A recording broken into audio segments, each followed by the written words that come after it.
up, guys? So we are sitting with a very special car for a very special episode today. What is known by many, you could call it the Holy Grail, the GOAT, greatest of all time, of Ferrari supercars, the 288 GTO. It does not get much better than this, and I'm going to tell you why and my personal stories with this car, and I should say other GTOs. But first, let's go for a drive.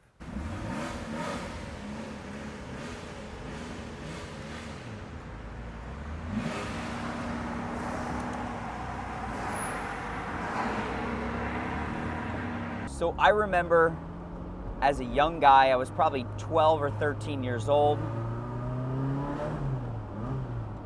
and my father was brokering a 288 GTO on behalf of a great client of his, a young collector out of Palm Beach, and he had F40s and F50s, and he had a brand new Enzo at the time, and my father was brokering this car out of Wide World Cars, which was an authorized Ferrari dealer that at the time, I believe it was still owned by Pedretti brothers, who were also the famous Lamborghini distributors with Modena Racing in the 1970s. Quick fun fact, Alberto and Alfredo Pedretti. And so he was negotiating this 288 GTO, and I'll never forget, it was probably right around $300,000, which was a lot of money at that time. And I'll never forget when it arrived at his shop, and I was just taken aback. You've got this, what is very simple looking car, but just so perfectly executed.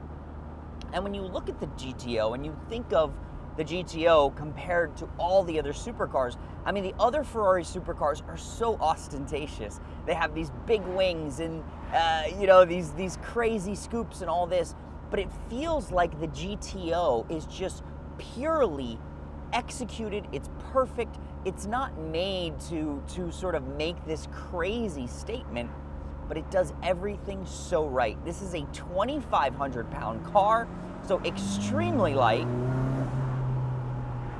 400 horsepower. These cars were actually at one point tuned, the Evoluzione cars were tuned to as much as 700 horsepower. So very, very fast cars. You could almost say maybe faster. It could be faster than an F40, and really just, purely about function. This is a very sparse interior. You've got this racing material on the dash, on the door sills. The seats are very unique to it, only a GTO, and they're just, again, very simple seats. All of your controls are right in front of you. AC, there's an AC switch here. The gauges are there. You've got your, your boost gauge here for the turbos. So this is purely about basically going fast and doing it in a package that is just, I think, composed amazingly well. Now, looking back, when I look at the GTO, which is the rarest of all Ferrari supercars, I think today this car just says so much about someone that owns this car. It is a gentleman's car. It's so understated. It's so elegant. I think there's not a bad looking part of this car. Every angle, from the high mirrors that come up, sort of reminiscent of a Le Mans race car, and you've got the big vents in the rear fenders that are sort of these humps that come around the back. It's just absolutely perfect. And what I love about the GTO is they are very rare. 273 produced in period. You rarely see them at events. You rarely see them being used.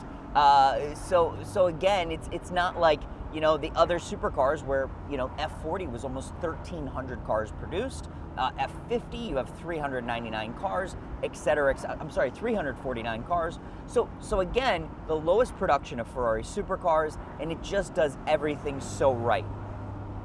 Now, what I love about the GTO is the way it drives. It feels so simple, and it's so practical. It's so easy to drive. You feel that it's only 2,500 pounds, and it's light. It steers perfectly well. It handles great. Now, surprisingly enough, with all the horsepower and this light package, the rear tires are actually not that wide, considering when the GTO's competitors, like the Countach Quattrovalvole, had a 345 tire in the rear. The GTO has more of a modest rear tire. But if you feel the way it steers and the brakes, everything just feels balanced. But, and we'll show you a little exercise of the power. When you exercise this V8 twin turbo,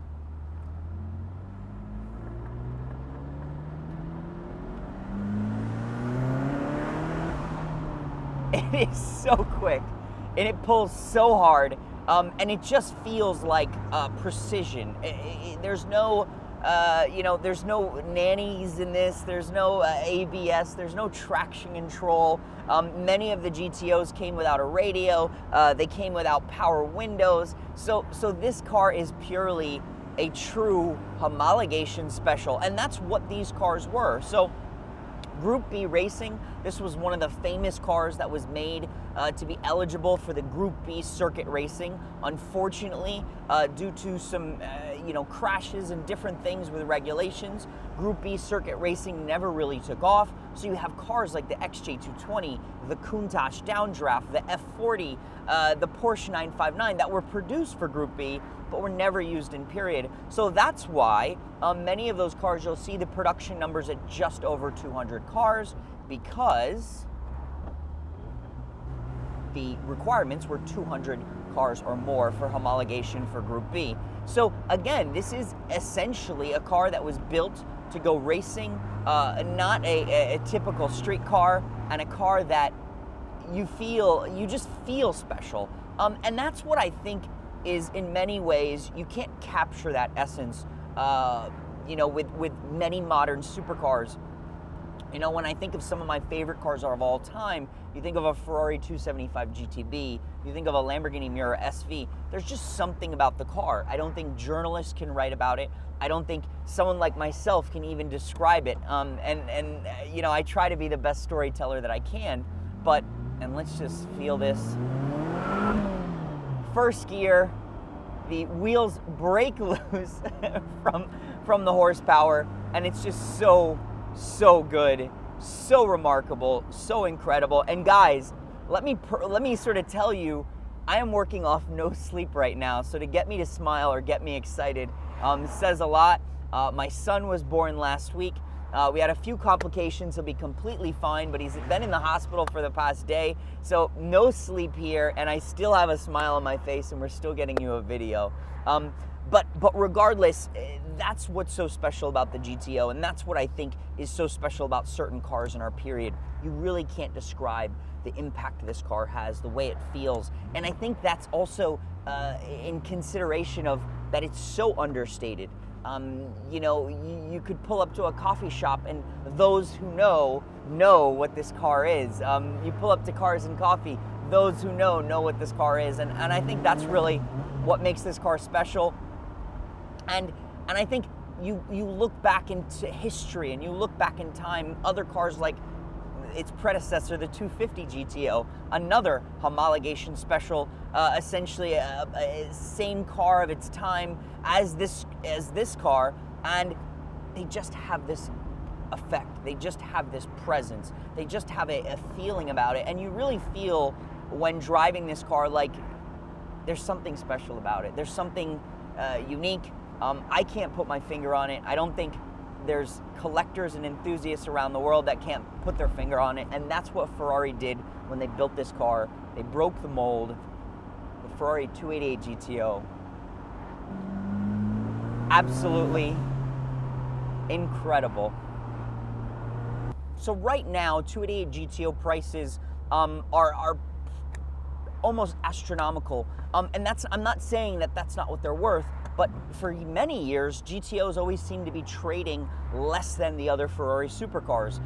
For years, they were trading at 200,000, 300,000. I remember when we first started about 8 years ago, a good friend of ours sold his GTO for just under 2 million. And as you sort of watched market trends, yes, you saw cars sold for 2.5, 2.6, 2.8. Today, A good Ferrari 288 GTO, I think, is priced anywhere between $3 million and as much as $4.2 million. So these are becoming essentially one of the most expensive Ferrari supercars, one of the most expensive modern Ferrari cars of our time. And again, it's just because they're just that good. They're that beautiful. This car specifically is a very special car. 3,800 original kilometers. Most of the interior, I would say all of the interior, is original. The mechanical has been completely restored, beautifully restored by Michelotto. If you don't know who Michelotto is, they're one of the most important, I would say, partners that Ferrari has had historically. All of the race cars, the 333 SP, I could go on and on.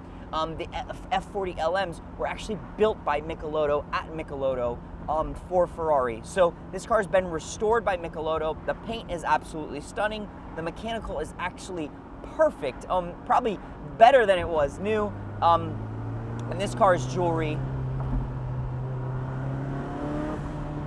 and it really does feel like a race car. This does not feel like a street car by any means.